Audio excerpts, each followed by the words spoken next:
Hey everyone, and welcome. Today I'm going to be doing a short little meta guide to Heroes of the Storm.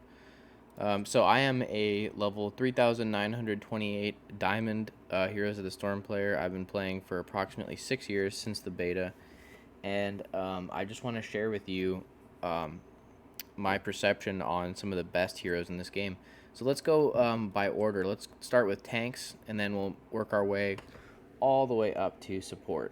So we have a couple classes to go over. I'm going to try and make the video short and sweet. And right now, this is the meta currently. This is obviously going to change. So who are some of the most meta tanks right now?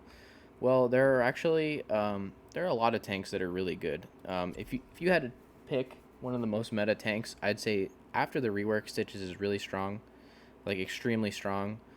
Diablo has been strong, so Stitches and Diablo are up there. Garrosh is extremely strong. ETC is strong. Anubarak, Blaze, Arthas, and Mal'Ganis. I'd put all those tanks above the other tanks. I mean, obviously, it's very dependent. You know, what do they have on their team? What's their tank like? Like, if they have a Garrosh, a Johanna is a great counter to Garrosh and Tychus. Why? Well, first of all, if Garrosh comes in to try and throw Johanna, she can just use Unstoppable, and she can't be thrown. And if Tychus comes to come melt her down, she can just blind the Tychus. So it's always dependent. I mean, Johanna can be really good in the right scenario. It totally depends on the draft. But as far as like tanky tanks, Stitches is extremely tanky, like extremely strong. Same with Diablo, he's a very strong tank.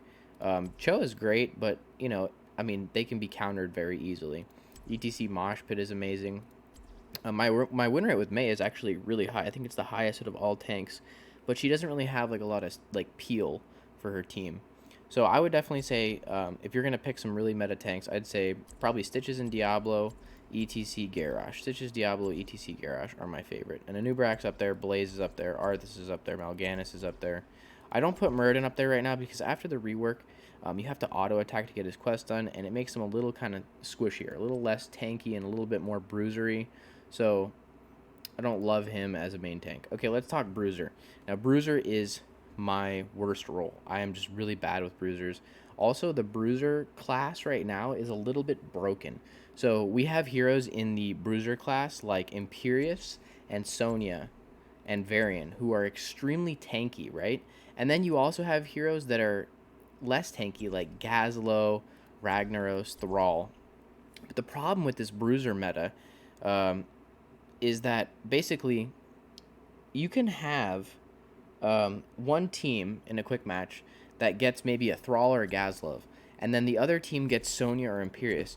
Now, since both sides don't have a tank, the team that has the Imperius or the Sonya is obviously going to outdo the team that has the Rag or the Gazlov because the team with the Sonya or the Imperius is going to have a lot more CC. So it's kind of broken, but let's pick some of the best bruisers right now. I mean, Sonya is extremely strong. Just probably one of the best solo laners in the game. Imperius got reworked. He is extremely strong right now.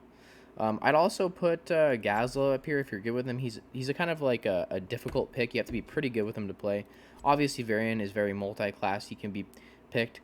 Artanis kind of has the problem because his level 1 quest requires him to be in the 4-man, but he's a soul laner. He's a bruiser. So he's kind of in a weird spot right now. So yeah, so my picks are for bruiser, probably Sonya, Varian, and Imperius. Okay, let's go ahead and move on over to ranged assassin. Well, range assassin meta, you got Vala on top. W build strafe is just stupid broken right now. Some other really good assassins are Tychus. He's extremely strong. You got Ming and Greymane. They're also very strong. Tassadar can be strong. A lot of range assassins can be really good, but the best is definitely Vala. That I can say without question. I'm not going to go over range assassin too much because all the range assassins, every hero in this game can be good in the right hands, in the right scenario. I'm just mentioning the ones that are a little bit overtuned or the ones that are reworked recently and very strong. Melee assassins. Well, Kira is probably the best melee assassin out of all these. I mean, Zeratul is definitely up there with the Kira. I'd say probably Zera and Kira are tied. Maybe some people would put Zeratul above the Kira. Alarak's also very strong. The other heroes have a lot of trouble staying alive. Like Illidan, if he doesn't get his auto attacks off, if they have CC or blinds, he's just gonna die over and over. Butcher, if he doesn't get his meat, he's gonna die. Kerrigan can be strong with an Abahat. Same with Valera. Same, Samuro doesn't do as much damage, but he's very good at escaping. He can still do damage, but I'm saying compared to like, I don't know, maybe the Zeratul, as far as stealthies. Zeratul is definitely the best stealthy, hands down. Okay, let's go on to healer. Who is the best healer right now? Well, Brightwing is, I mean, chosen as the best healer right now. He's extremely strong. He's global. He has huge heals. He can get cooldown on his phase shift. He can polymorph. He can give spell armor. He's just very strong, very versatile. Lucio also very strong because he can give movement speed and big shields. Also, a great healer.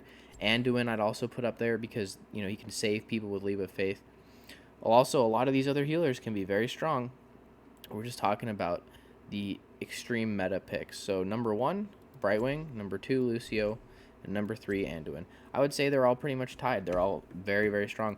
Malfurion gets an honorable mention here because the roots are very strong, the new root talent. But it is hard with Malfurion, Tyrande, or Whitemane, even Auriel.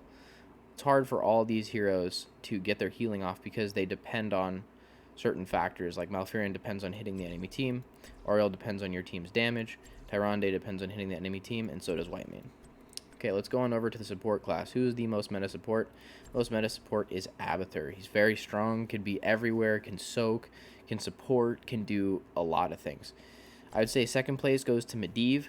Although you don't see him played a lot in CCL and a lot of high league games, high MMR, high yellow games, he's still a very strong hero in the right place. Vikings can be pretty strong. Zarya can even be strong. It just totally depends. The problem with Zarya is that she's a support, but you kind of play Zarya as a bruiser, as a kind of solo lane hero, and then that makes her shield ally ability kind of useless because if she's in the solo lane alone, she's not really shielding anyone. Vikings can get you ahead on soak, but their team fight is not strong, so Abathur definitely wins the support class. So I hope this brief meta guide helped you guys out to show you kind of who's good, who's not, and who I think is good and who's not. I mean, obviously everyone has their own different opinions about who's good and who's not, so don't take it 100% into, oh, this guy said he's so good, so I should play him. It's more that these are the heroes that I think are extremely strong in the meta right now. And it's just a personal opinion. You don't have to agree. And you could post comments if you think I'm wrong about anything. I'm always open to that. But yeah, I just wanted to try and help people out that are either new to the game or kind of just came back and want to know what the meta is, who's good, who's not. So thank you for watching. Please leave a like, maybe a comment, and subscribe if you enjoyed the video, and I'll see you in the next one.